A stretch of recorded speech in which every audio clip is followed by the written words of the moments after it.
Hello, नमस्कार साथियों। स्वागत है आपका हमारे यूट्यूब चैनल पर। आज हम कक्षा 11 की हिंदी पुस्तिका का अध्ययन करेंगे, जिसमें पहला पाठ है प्रेमचंद द्वारा रचित। पहले कवि परिचय देखते हैं। प्रेमचंद जी का मूल नाम धनपत राय था। इनका जन्म सन 1880 में लम्ही गांव उत्तर प्रदेश में हुआ था। इनकी प्रमुख रचनाएं हैं सेवा सदन, प्रेमाश्रम, रंगभूमि, निर्मला, कायाकल्प, गबन, कर्मभूमि, गोदान, ये इनके उपन्यास हैं। सोजे वतन, मानसरोवर जो 8 खंडों में है, गुप्त धन, ये इनकी कहानी संग्रह है। करबला, संग्राम, प्रेम की देवी इनके नाटक काव्य हैं। कुछ विचार और विविध प्रसंग इनके निबंध संग्रह हैं। मृत्यु इनकी सन 1936 में हुई थी। प्रेमचंद हिंदी कथा साहित्य के शिखर पुरुष माने जाते हैं, यानी कि सारों बड़ो जो स्थान है नहीं हिंदी साहित्य में, वो प्रेमचंद जी को ही है। कथा साहित्य के इस शिखर पुरुष का बचपन अभाव में बीता। स्कूली शिक्षा पूरी करने के बाद पारिवारिक समस्याओं के कारण जैसे तैसे बीए तक की पढ़ाई की। अंग्रेजी में एमए करना चाहते थे, लेकिन जीवन यापन के लिए नौकरी करनी पड़ी। यानी कि पहला के होकर अंग्रेजी में बीए करनी चाहिए, इच्छा तो आई, लेकिन घर खर्चों चलाने के लिए अन्य नौकरी करनी पड़ी। सरकारी नौकरी मिली भी, लेकिन महात्मा गांधी के असहयोग आंदोलन में सक्रिय होने के कारण त्यागपत्र देना पड़ा। यानी कि जो आंदोलन में जुड़िया बने त्यागपत्र देना पड़ गया।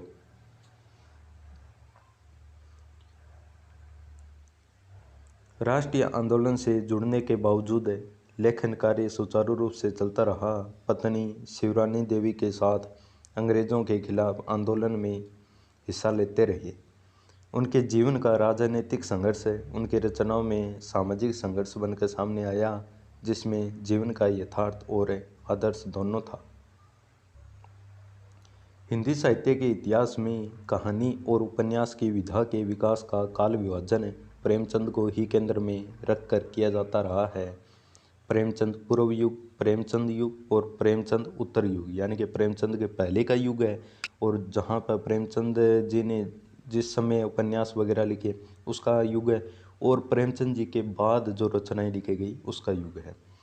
यह प्रेमचंद के निर्विवाद महत्व का एक स्पष्ट प्रमाण है।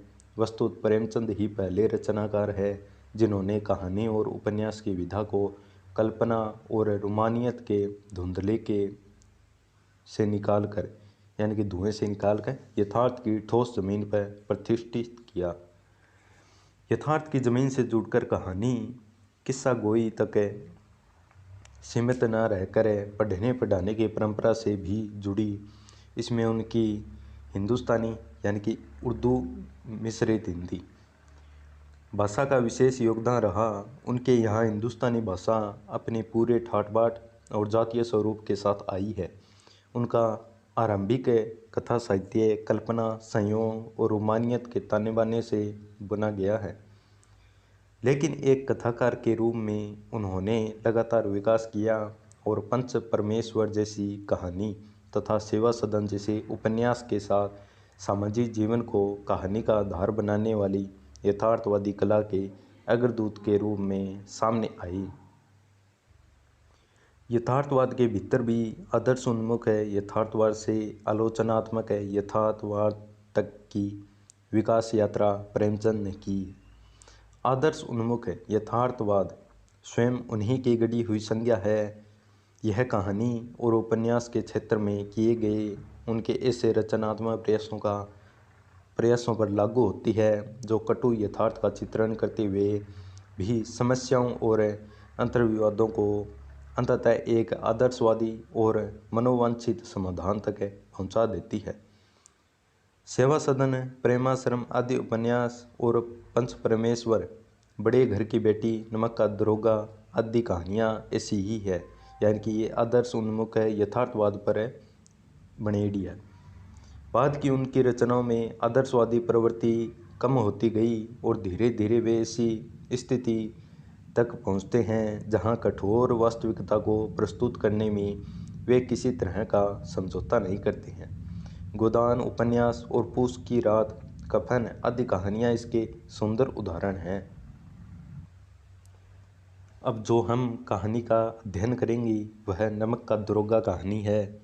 यहाँ दी गई कहानी नमक का दरोगा, इसका प्रकाशन 1914 ईस्वी में हो गया था। प्रेमचंद की बहुचर्चित कहानी है, यानी कि सबसे ज़्यादा चर्चा में रही है, जिसे आदर्श उन्मुख यथार्थवाद के एक मुकम्मल उदाहरण के रूप में देखा जा सकता है। कहानी में ही आई हुए एक मुहावरे को लें तो यह धन के ऊपर धर्म की जीत कहानी है। धन और धर्म को हम क्रमशः सद्वर्ती और असद्वर्ती, बुराई और अच्छाई, असत्य और सत्य इत्यादि भी कह सकते हैं। कहानी में इनका प्रतिनिधित्व क्रमशः पंडित अलोपीदीन और मुंशी बंशीधर नामक पात्रों ने किया है। ईमानदार कर्मयोगी मुंशी बंशीधर को खरीदने में असफल रहने के बाद पंडित अलोपीदीन अपने धन की महिमा का उपयोग कर उन्हें नौकरी से मुअत्तल करा देते हैं, लेकिन अंततः सत्य के आगे उनका सिर झुक जाता है। वे सरकारी महकमे से बर्खास्त बंशीधर को बहुत ऊंचे वेतन और भत्ते के साथ अपनी सारी जायदाद का स्थायी मैनेजर नियुक्त करते हैं और गहरे अपराध बोझ से भरी हुई वाणी में निवेदन करते हैं, यानी कि पहला के काम करे कि वो बिन नौकरियों हटवा दिया आपके रुपया दम पर घमंड में है, लेकिन आखिर तक पहुँचता पहुँचता वो ही आप राख ले नौकरी पर भी। परमात्मा से यही प्रार्थना है कि वह आपको सदैव वही नदी के किनारे वाला बेमुरोवत उदंड किंतु धर्मनिष्ठ दरोगा बनाए रखे। इस कहानी के इस अंतिम प्रसंग से पहले तक की समस्त घटनाएं प्रशासनिक और न्यायिक व्यवस्था में व्यापक भ्रष्टाचार तथा उस भ्रष्टाचार की व्यापक सामाजिक स्वीकार्यता को अत्यंत साहसिक तरीके से हमारे सामने उजागर करती है। ईमानदार व्यक्ति के अभिमन्यु के समान निहत्थे और अकेले पड़ते जाने की यथार्थ तस्वीर इस कहानी की बहुत बड़ी खूबी है, किंतु प्रेमचंद इस संदेश पर कहानी को ख़त्म नहीं करना चाहते, क्योंकि उस दौर में वे मानते थे कि ऐसा यथार्थवाद हमको निराशावादी बना देगा। मानव चरित्र पर से हमारा विश्वास उठ जाता है, हमको चारों तरफ बुराई ही बुराई नज़र आने लगती है। इसलिए कहानी का अंत सत्य की जीत के साथ होता है। अब नमक का दरोगा कहानी में क्या है वो देखेंगे। जब नमक का नया विभाग बना और ईश्वर प्रदत्त वस्तु के व्यवहार करने का निषेध हो गया तो लोग चोरी छिपे इसका व्यापार करने लगे, यानी कि पहला के काम हो तो नमक कोई भी बना लें तो, लेकिन अब नियम बन गया, विभाग बन गया कै जो को भट्ठा लागेड़ो है या बिन जो के छूट में लेडी है वो ही अठू नमक ली जा सके, वो ही बना सके। अनेक प्रकार के छल प्रपंचों का सूत्रपात हुआ। कोई घूस से काम निकालता था, कोई चालाकी से। अधिकारियों के पौबार थे। पटवारीगिरी का सर्वसम्मानित पद छोड़ छोड़ कर लोग इस विभाग की बरकंदाजी करते थे। इसके दरोगा पद के लिए तो वकीलों का भी जी ललचाता था, यानी कि अट्ठज को काम कराना तो नहीं जो दरोगा मन तो बिन इतो बिया घूस वगैरह भ्रष्टाचार बिन भर देता, रुपया बहुत दे देता का सारा आपको काम निकलवाता, बहुत रुपयों का ई विभाग में। यह वह समय था जब अंग्रेजी शिक्षा और ईसाई मत को लोग एक ही वस्तु समझते थे। फारसी का पारबल्य था। प्रेम की कथाएं और श्रृंगार रस के काव्य पढ़कर फरिश्ता लोग सर्वोच्च पदों पर नियुक्त हो जाया करते थे। मुंशी बंशीधर भी जुलेखा की विरह कथा समाप्त करके मजनू और फरहाद के प्रेम वृत्तांत को नल और नीर की लड़ाई और अमेरिका के आविष्कार से अधिक महत्व की बातें समझते हुए रोजगार की खोज में निकले। यानी कि एक कहानी को पहलो व्यक्तित्व को भरे मुंशी बंशीधर जो को अपनी नौकरी यानी रोजगार के लिए खोज के लिए निकले। उनके पिता एक अनुभवी पुरुष थे। समझाने लगे, बेटा घर की दुर्दशा देख रहे हो, ऋण के बोझ से दबे हुए हैं लड़कियां हैं वह घास फूस की तरह बढ़ती चली जाती है, यानी कि उम्र बढ़ने ला रही है। मैं कगारे पर का वृक्ष हो रहा हूँ, न मालूम कब गिर पड़ूँ। अब तुम ही घर के मालिक मुख्तार हो। नौकरी में ओहदे की ओर ध्यान मत देना, यह तो पीर की मज़ार है। निगाह चढ़ावे और चादर पर रखनी चाहिए। ऐसा काम ढूंढना जहाँ कुछ ऊपरी आय हो, यानी कि थोड़ा बहुत भ्रष्टाचार का चला लेना अपन, ज़्यादा यहाँ बड़ो बढ़िया को रहनों का। मासिक वेतन तो पूर्णमासी का चांद है जो एक दिन दिखाई देगा और घटते घटते लुप्त हो जाता है। ऊपरी आय बहता हुआ स्रोत है जिससे सदैव प्यास बुझती है। वेतन मनुष्य देता है, इसी से उसमें वृद्धि नहीं होती। ऊपरी आमदनी ईश्वर देता है, यानी कि वो जो कि ऊपर की आमदनी है वह तो कई ईश्वर दिया है, और जो कि असिद्धि कमाई है वह तो आम आदमी की है। इसी से उसकी बरकत होती है। तुम स्वयं विद्वान हो, तुम्हें क्या समझाऊं, यानी कि तन्ने बोली समझाने की जरूरत को नहीं। अब तुम समझे कि यहाँ रुपया कमाना है। इस विषय में विवेक की बड़ी आवश्यकता है, यानी कि बुद्धि को प्रयोग बहुत बड़ो महत्व है। मनुष्य को देखो, उसकी आवश्यकता को देखो और अवसर को देखो, उसके उपरांत जो उचित समझो करो। गर्ज वाले आदमी के साथ कठोरता करने में लाभ ही लाभ है, लेकिन बेगैरज को दांव पर पाना जरा कठिन है। इन बातों को निगाह में बांध लो, यह मेरी जन्म भर की कमाई है।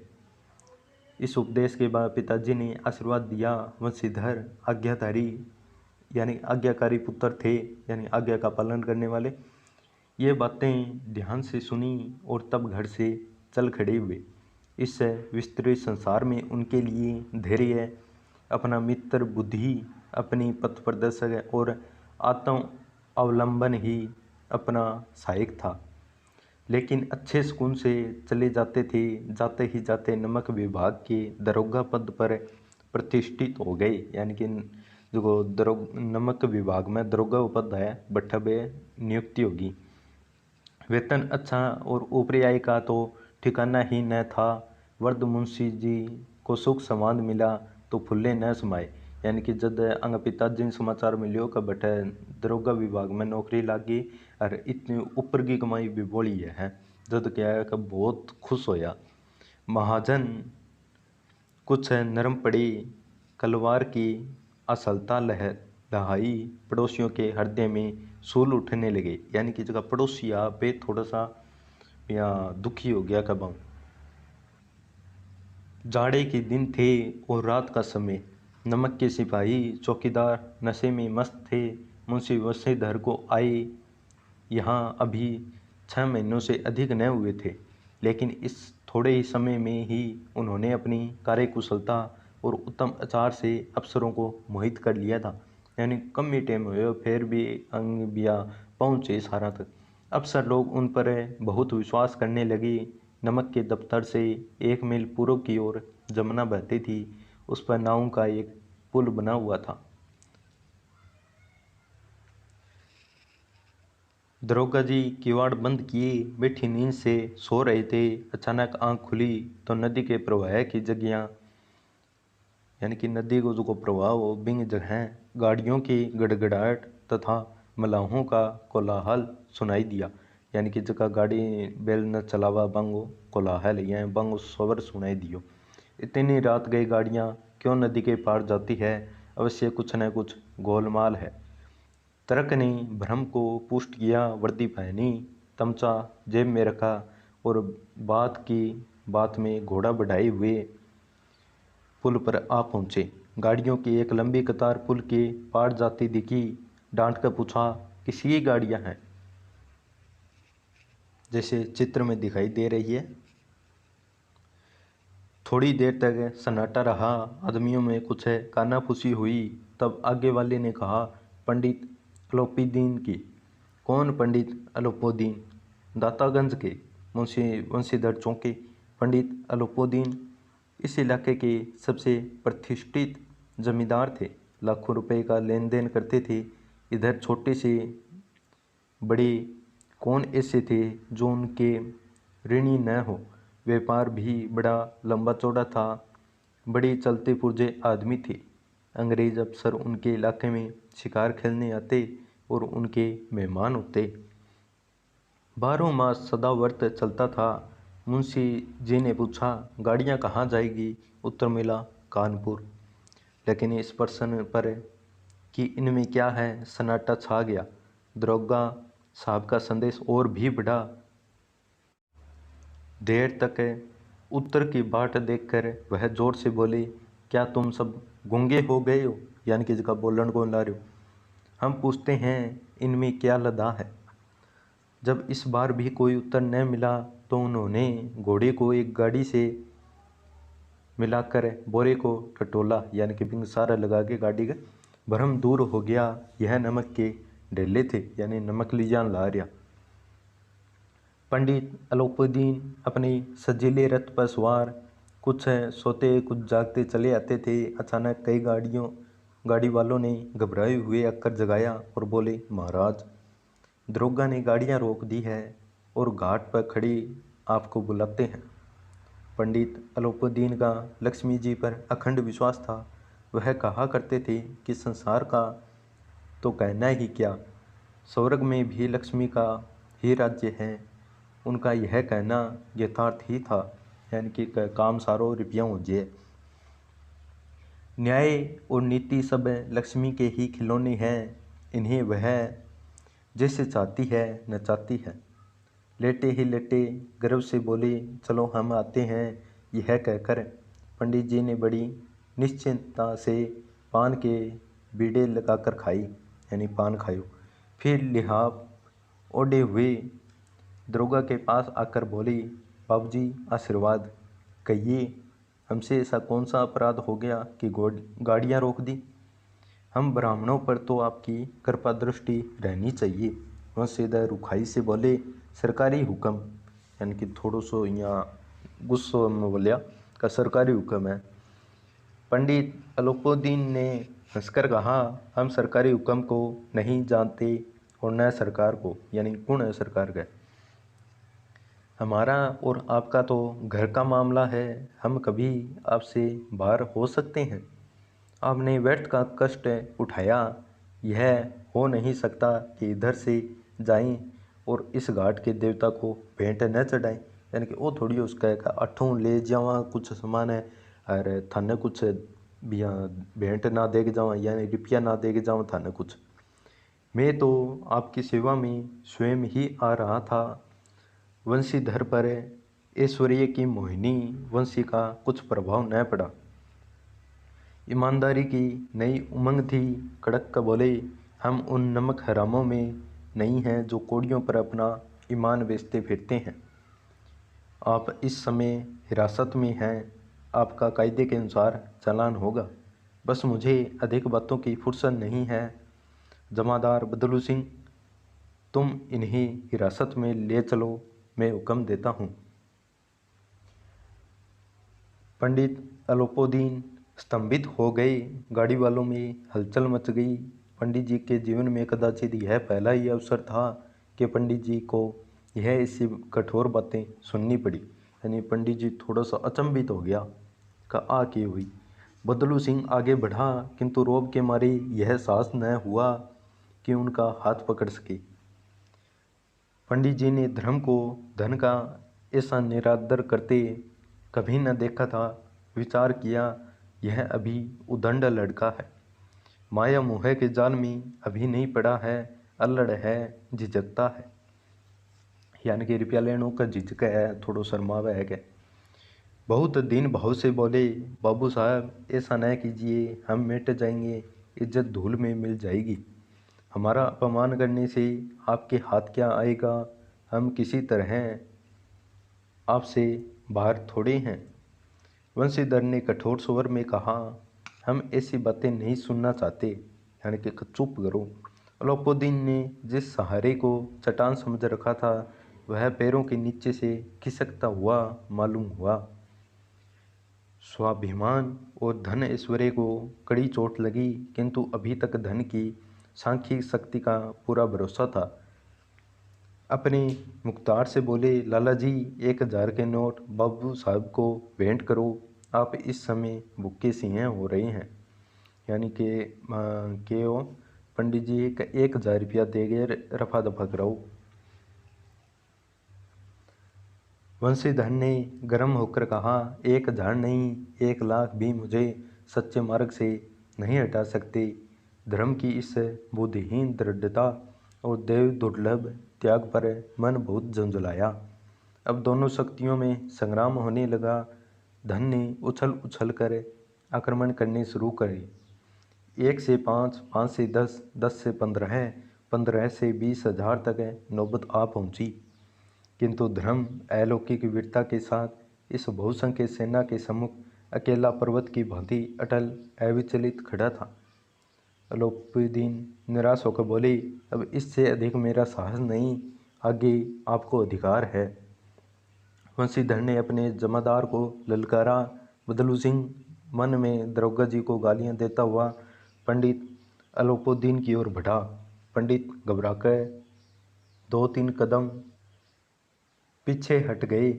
अत्यंत दीनता से बोले, बाबू साहब, ईश्वर के लिए मुझ पर दया कीजिए, मैं 25,000 पर निपटारा करने को तैयार हूँ। यानी 25,000 ले लो और मन छोड़ दो। असंभव बात है, 30,000 पर किसी तरह भी संभव नहीं। ना ना, कितना दे देगा रुपया? क्या 40,000 पर भी नहीं? 40,000 नहीं, 40 लाख पर भी असंभव है। बदलू सिंह, इस आदमी को अभी हिरासत में ले लो, अब मैं एक शब्द नहीं सुनना चाहता। धर्म ने धन को पैरों तले कुचल डाला। अलोपीदीन ने एक हष्टपुष्ट मनुष्य को हथकड़ियाँ लिए हुए अपनी तरफ आते देखा। चारों ओर निराश और कातर दृष्टि से देखने लगे। इसके बाद एकाएक मूर्छित होकर गिर पड़े, यानी कि बेहोशी हो गया। होश ही ठिकाने को रहे अब तो। दुनिया सोती थी पर दुनिया की जीभ जागती थी। सवेरे देखिए तो बालक वर्द सबके मुँह से यही बात सुनाई देती थी, जिसे देखिए वही पंडित जी के इस व्यवहार पर टीका टिप्पणी कर रहा था। निंदा की बौछारें हो रही थी, मानो संसार में अब पापी का पाप कट गया, यानी कि सबू बड़ो पापी को ओही हो। पानी को दूध के नाम से बेचने वाला ग्वाला, कल्पित रोजनाम से बढ़ने वाले अधिकारी वर्ग, रेल में बिना टिकट सफ़र करने वाले बाबू लोग, जाली दस्तावेज बनाने वाले सेठ और साहूकार, यह सब के सब देवताओं की भांति गर्दनें चला रहे थे। यानी कि वो सबू बड्डों का पकड़ी जो मारा के हो। तो जब दूसरे दिन पंडित अलोपीदीन अभियुक्त होकर कांस्टेबलों के साथ हाथों में हथकड़ियाँ, हृदय में गिलानी और शोभ भरे लज्जा से गर्दन झुकाई अदालत की तरफ चले तो सारे शहर में हलचल मच गई। मेलों में कदाचित आंखें इतनी वेगर न होती होंगी। भीड़ के मारे छत और दीवार में कोई भेद न रहा। यानी कि इतनी भीड़ लगे कि छत और दीवार एक में हो रही है। किंतु अदालत में पहुंचने की देर थी, यानी कि थोड़ा टाइम हो अदालत में। पंडित अलोपीदीन इस अगाध वन के सिंह थे। अधिकारी वर्ग उनके भक्त, अमले उनके सेवक, वकील मुख्तार उनके आज्ञापालक और अर्दली चपरासी और चौकीदार तो उनके बिना माल के गुलाम थे। यानी कि ये सारा इंगो ही केणवान था। उन्हें देखते ही लोग चारों तरफ से दौड़े। सभी लोग विस्मित हो रहे थे, यानी चकित हो रहा। इसलिए नहीं कि अलोपीदीन ने क्यों यह कर्म किया, बल्कि इसलिए कि वह कानून के पंजे में कैसे आए। ऐसा मनुष्य जिसके पास असाध्य साधन करने वाला धन और अनन्य वात्सल्यता हो, यह क्यों कानून के पंजे में आई। प्रत्येक मनुष्य उनसे सहानुभूति प्रकट करता था। बड़ी तत्परता से इस आक्रमण को रोकने के निमित्त वकीलों की एक सेना तैयार की गई। न्याय के मैदान में धर्म और धन में युद्ध ठन गया। वंशीधर चुपचाप खड़े थे। उनके पास सत्य के सिवा न कोई बल था, न स्पष्ट भाषण के अतिरिक्त कोई शस्त्र। वह थे, किंतु लोभ से डावाडोल, यानी कि झट्ठा रुपया मिला भी खाने में तो गए। यहाँ तक कि मुंशी जी को न्याय भी अपनी ओर से कुछ खिंचा हुआ दिख पड़ता था, यानी कि कह ओ हाथ में कौनी न्याय। वह न्याय का दरबार था, परंतु उसके कर्मचारियों को पर पक्षपात का नशा छाया हुआ था। किंतु पक्षपात और न्याय का क्या मेल? जहाँ पक्षपात हो वहाँ न्याय की कल्पना भी नहीं की जा सकती। मुकदमा शीघ्र ही समाप्त हो गया। डिप्टी मजिस्ट्रेट ने अपनी तजवीज़ में लिखा, पंडित अलोकुद्दीन के विरुद्ध दिए गए प्रमाण निर्मूल और भ्रमात्मक है, यानी कि ये सारा मंडे ढेक है। पंडित जी कैसो काम कर ही कौन सके, वह एक बड़े भारी आदमी है। यह बात कल्पना के बाहर है। उन्होंने थोड़े लाभ के लिए ऐसा दुस्साहस किया है। यद्यपि नमक के दरोगा मुंशी वंशीधर का अधिक दोष नहीं है, लेकिन यह बड़ी खेद की बात है कि उनकी उद्दंडता और विचारहीनता के कारण एक भले मानुष को कष्ट झेलना पड़ा। हम प्रसन्न हैं कि वह अपने काम से सजग और सचेत रहते हैं, किंतु नमक से मुकदमे की बढ़ी हुई नमक लाली ने उसके विवेक और बुद्धि को भ्रष्ट कर दिया है। भविष्य में उसे होशियार रहना चाहिए, यानी सो काम कभी ना करना चाहिए। जको कोर्ट को भी वक्त खराब हो और किन्ने भी यहाँ जो सज्जन पुरुष हो बिनता कोर्ट में लिया खड़े करो। वकीलों ने यह फैसला सुना और उछल पड़े। पंडित अलोकुद्दीन मुस्कुराते हुए बाहर निकले। सब जन बांधुओं ने रुपयों की लौट की। उदारता का सागर उमड़ पड़ा, उसकी लहरों में अदालत की नींव तक हिला दी। जब वंशीधर बाहर निकले तो चारों ओर से उनके ऊपर व्यंग्य बाणों की वर्षा होने लगी। चपरासियों ने झुक झुक कर सलाम किए, किंतु इस समय एक एक कटु वाक्य, एक एक संकेत उनकी गर्वाग्नि को प्रज्वलित कर रहा था। कदाचित इस मुकदमे में सफल होकर वह इस तरह अकड़ते हुए न चलते। आज उन्हें संसार एक खेदजनक विचित्र अनुभव हुआ। न्याय और विद्वता, लंबी चौड़ी उपाधियाँ, बड़ी बड़ी दाढ़ियाँ और ढीले चोगे एक भी सच्चे आदर के पात्र नहीं हैं। वंशीधर ने धन से बेरमोल लिया था, उसका मूल्य चुकाना अनिवार्य था। यानी कि वो बीव टकरा गयो झठे धनो बोलो, यानी बीक न बोलो रुपयो वो की कर सके। कठिनता से एक सप्ताह बीतना होगा कि मुअत्तली का परवाना आ पहुंचा। कार्यपरायणता का दंड बेचारे भगन हृदय शोक और खेद से वे थीत घर को चले, यानी काम निकाल दियो। बूढ़े मुंशी जी तो पहले ही से कुड़बुड़ा रहे थे कि चलते चलते इस लड़के को समझाया था, लेकिन इसने एक न सुनी। सब मनमानी करता है। हम तो कलवार और कसाई के तगादे सही बुढ़ापे में भक्त बनकर बैठे हैं, और वहाँ बस वही सुख की तनख्वाह है। हमने भी तो नौकरी की है और ओहदेदार नहीं थे, लेकिन काम तनख्वाह हमने भी तो नौकरी की है, ओहदेदार नहीं थे लेकिन काम किया। यानी कि मैं भी काम करे हो, नौकरी मैं भी करी, दिल खोल कर किया, और आप ईमानदार बनने चले। यानी कि मैं भी थोड़ा बहुत रुपया लेता थे, पूरा ईमानदार हो गया। घर में चाहे अंधेरा हो, मस्जिद में अवश्य दिया जलाएंगे। खेद ऐसी समझ पर पढ़ना लिखना सब अकारथ गया। इसके थोड़े ही दिनों बाद जब मुंशी वंशीधर इस दुरअवस्था में घर पहुँचे और बूढ़े पिताजी ने समाचार सुना तो सिर पीट लिया। बोले, जी चाहता है कि तुम्हारा और अपना सिर फोड़ लूँ। बहुत देर तक पछता कर हाथ मलते रही। क्रोध में कुछ कठोर बातें भी कही, और यदि वंशीधर वहाँ से टल न जाते तो अवश्य ही यह क्रोध विकट रूप धारण करता। यानी कि वंशीधर बठूं चाल पड़ा। वर्धा माता को भी दुख हुआ। जगन्नाथ और रामेश्वर यात्रा की कामनाएं मिट्टी में मिल गई। यानी कि अन्य जगह माता जी बाँ भी वो फैसलों को रखियोगा, अब तो जगन्नाथ और रामेश्वर की यात्रा पर चलांगा। लेकिन बात धरी धरी रहेगी। पत्नी ने तो कई दिनों तक सीधे मुँह बात नहीं की। इसी प्रकार एक सप्ताह बीत गया। संध्या का समय, यानी कि शाम को समय हो, बूढ़े मुंशी बैठे राम नाम की जापा राम नाम की माला जप रहे थे। इसी समय उनके द्वार पर सजा हुआ रथ आकर रुका। हरे और गुलाबी पर्दे, पछैया बेड़ों की जोड़ी, उनके गर्दनों में नीले धागे, सींगें पीतल से जड़ी हुई, कई नौकर लाठियां कंधों पर रखे साथ थे।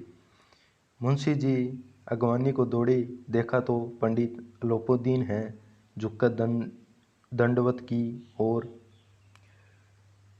लप्पो चप्पों की बातें करने लगे। हमारा भाग्य उदय हुआ जो आपके चरण इस द्वार पर पड़े, यानी कि मैं बहुत भाग्यशाली हूँ जो थे आया अठ है।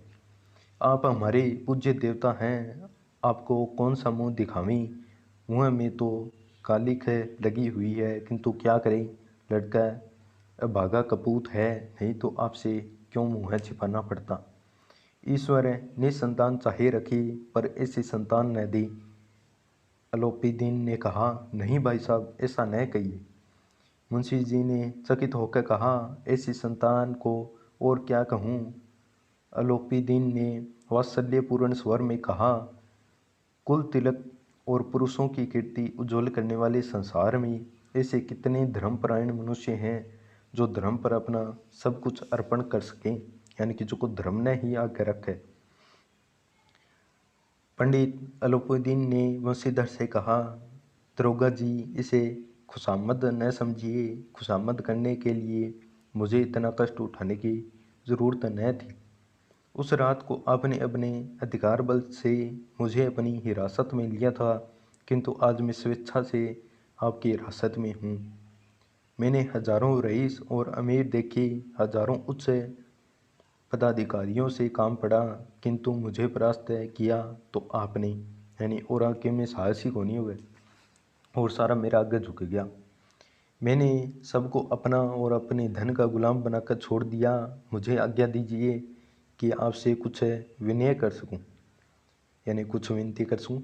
वंशीधर ने अलोपुद्दीन को आते देखा तो उठकर सत्कार किया, किंतु स्वाभिमान सहित। समझ गए कि यह महाशय मुझे लज्जित करने और जलाने आए हैं।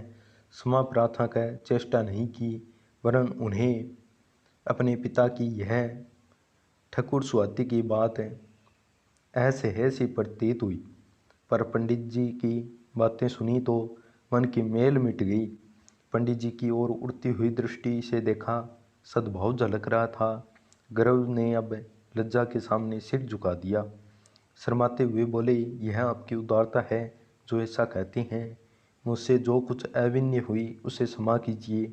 मैं धर्म की बेड़ी में जकड़ा हुआ था, नहीं तो वैसे मैं आपका दास हूँ। जो आज्ञा होगी वह मेरे सिर माथे। अलोपुद्दीन ने विनीत भाव से कहा, नदी तट पर आपने मेरी प्रार्थना नहीं स्वीकार की, किंतु आज स्वीकार करनी ही पड़ेगी। यानी कि पहला जो को फैसलो करे वो तो कोई बात नहीं, लेकिन आज जो को मैं कहना है वो तो स्वीकार करनी पड़ेगी। वंशीधर बोले, मैं किसी योग्य हूँ, किंतु जो कुछ सेवा मुझसे हो सकती है उसमें त्रुटि न होगी, भी में कोई कमी को नहीं होगी। अलोपुद्दीन ने एक स्टोम लगा हुआ पत्थर निकाला और उसे वंशीधर के सामने रखकर बोले, इस पद को स्वीकार कीजिए और अपने हस्ताक्षर कर दीजिए। मैं ब्राह्मण हूँ, जब तक यह सवाल पूरा न कीजिए द्वार से न हटूँगा। मुंशी वंशीधर ने उस कागज को पढ़ा तो कृतज्ञता से आंखों में आंसू भर आए, यानी कृतज्ञता, यानी कि काम को करने योग्य। पंडित अलोपुद्दीन ने उनको अपनी सारी जायदाद का स्थायी मैनेजर नियुक्त किया। 6,000 वार्षिक वेतन के अतिरिक्त रोजाना खर्च अलग, सवारी के लिए घोड़े अलग, रहने को बंगला, नौकर चाकर मुफ्त। कंपित स्वर में बोले, पंडित जी, मुझ में इतनी सामर्थ्य नहीं है कि आपकी उदारता की प्रशंसा कर सकूं, किंतु मैं ऐसे उच्च पद के योग्य नहीं हूँ। अलोपुद्दीन हंसकर बोले, मुझे इस समय एक अयोग्य मनुष्य की जरूरत है, यानी कि थारी जरूरत है मन तो। वंशीधर ने गंभीरता से भाव से कहा, यो मैं आपका दास हूँ। आप जैसे कीर्तिवान सज्जन पुरुष की सेवा करना मेरे लिए सौभाग्य की बात है, किंतु मुझमें न विद्या है, न बुद्धि, न स्वभाव जो इन त्रुटियों की पूर्ति कर देता। इस महान कार्य के लिए एक बड़ी मर्मज्ञ अनुभवी मनुष्य की जरूरत है। अलोपीदीन ने कमलदान से कलम निकाली, यानी कि डॉट निकाली, पेन निकालो, और उसे वंशीधर के हाथ में देकर बोली, न मुझे विद्वता की चाह है, न अनुभव की, न मर्मज्ञता की, न कार्य कुशलता की। इन गुणों के महत्व का परिचय खूब पा चुका हूँ। अब सौभाग्य और सुअवसर ने मुझे यह मोती दे दिया है जिसके सामने योग्यता और विद्वता की चमक फीकी पड़ जाती है। यह कलम लीजिए, अधिक सोच विचार न कीजिए, दस्तखत कर दीजिए। परमात्मा से यही प्रार्थना है कि वह आपको सदैव वही नदी के किनारे वाला बेमुरौवत, उदंड, कठोर परंतु धर्मनिष्ठ दरोगा बनाए रखे।